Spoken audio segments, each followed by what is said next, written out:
Morning students.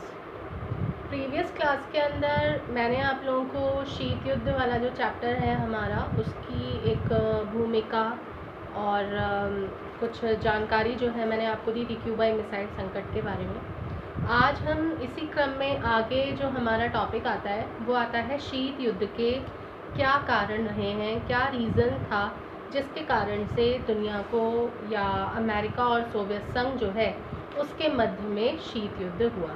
तो इसका जो आपका टॉपिक है वो यही है, शीत युद्ध के कारण। इन कारणों में जो सबसे नंबर 1 है वो है साम्यवाद का भय।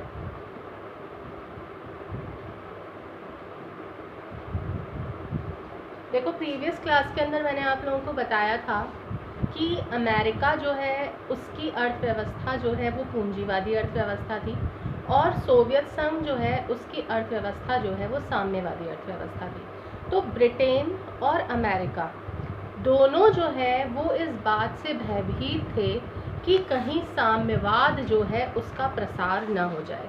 क्यों? क्योंकि अगर साम्यवाद जो है उसका प्रसार होना है, अगर होता है तो उससे सोवियत संघ जो है उसके अधिक शक्तिशाली होने की संभावनाएं बन जाती हैं। तो अमेरिका जो है वो ये कभी भी नहीं चाहता था कि सोवियत संघ जो है वो शक्तिशाली बने या साम्यवाद जो है उसका प्रसार हो। जैसे कि 1917 के अंदर, 1917 के अंदर ये आपको ध्यान रखना है, बोल्शेविक क्रांति हुई थी। बोल्शेविक क्रांति, और ये जो बोल्शेविक क्रांति हुई थी, इसी के फलस्वरूप जो सोवियत संघ है, इस सोवियत संघ के अंदर साम्यवादी सरकार कायम हुई। ठीक है, 1917 की बोल्शेविक क्रांति, इसको अपन रूसी क्रांति के नाम से भी जानते हैं। तो इसी के फलस्वरूप सोवियत संघ जो था उसके अंदर साम्यवादी सरकार की स्थापना हुई थी, और ये जो सरकार थी साम्यवादी, ये थी विश्व की पहली सरकार, मतलब कि पहली साम्यवादी सरकार जो है वो यहाँ पर कायम हुई थी। ठीक है, लेकिन जब सेकेंड वर्ल्ड वॉर हुआ तो सेकेंड विश्व युद्ध के बाद में पूर्वी और मध्य यूरोप के जो अनेक देश थे, जैसे कि हॉलैंड है, Poland, Hungary, Romania, Bulgaria, Czechoslovakia आदि सभी के अंदर साम्यवादी सरकारें जो थी वो स्थापित हुई।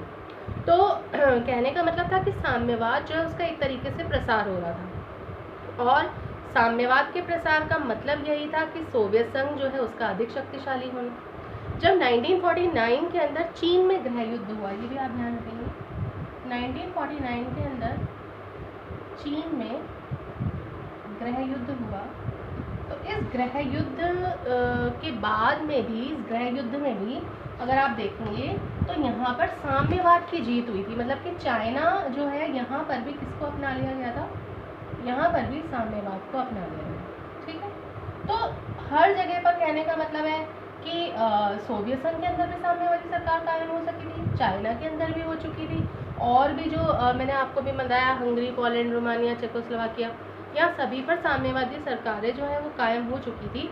इसलिए साम्यवाद को फैलने से रोकने के लिए हर संभव प्रयास जो है वो करना ज़रूरी था इन कंट्रीज़ के लिए, मतलब अमेरिका के लिए। सोवियत संघ को रोकने के लिए साम्यवाद के प्रसार को रोकना जो है वो बहुत अधिक इम्पॉर्टेंट था। ठीक है, तो सबसे पहला रीज़न जो है शीत युद्ध का वो यही था कि कैसे ना कैसे करके साम्यवाद जो है उसके प्रसार को रोका जाए, क्योंकि अगर साम्यवाद फैलेगा तो सोवियत संघ जो है वो ज़्यादा शक्तिशाली होगा। ठीक है, ये आपका फर्स्ट पॉइंट है इसका। तो शीत युद्ध के कारण का सबसे फर्स्ट रीज़न जो बना था वो यही बना कि साम्यवाद का भय अमेरिका को निरंतर लगा हुआ था। ठीक है, सेकंड आता है इसमें जर्मनी की घटनाएं। जर्मनी की घटनाएं, देखो, सेकेंड वर्ल्ड वॉर के बाद में जर्मनी जो था वो 2 भागों में बट गया। ये आप लोग ध्यान रखना, ये जर्मनी जो है ये 2 भागों के अंदर डिवाइड हो गया था। जो पूर्वी भाग था, पूर्वी और पश्चिमी, ये ध्यान रखना। दो भागों के अंदर जर्मनी का डिवाइडेशन हो गया था, पूर्वी भाग और पश्चिमी भाग। पूर्वी भाग के अंदर जो शासन संभाला वो संभाला साम्यवादी रूस ने, और यहाँ पर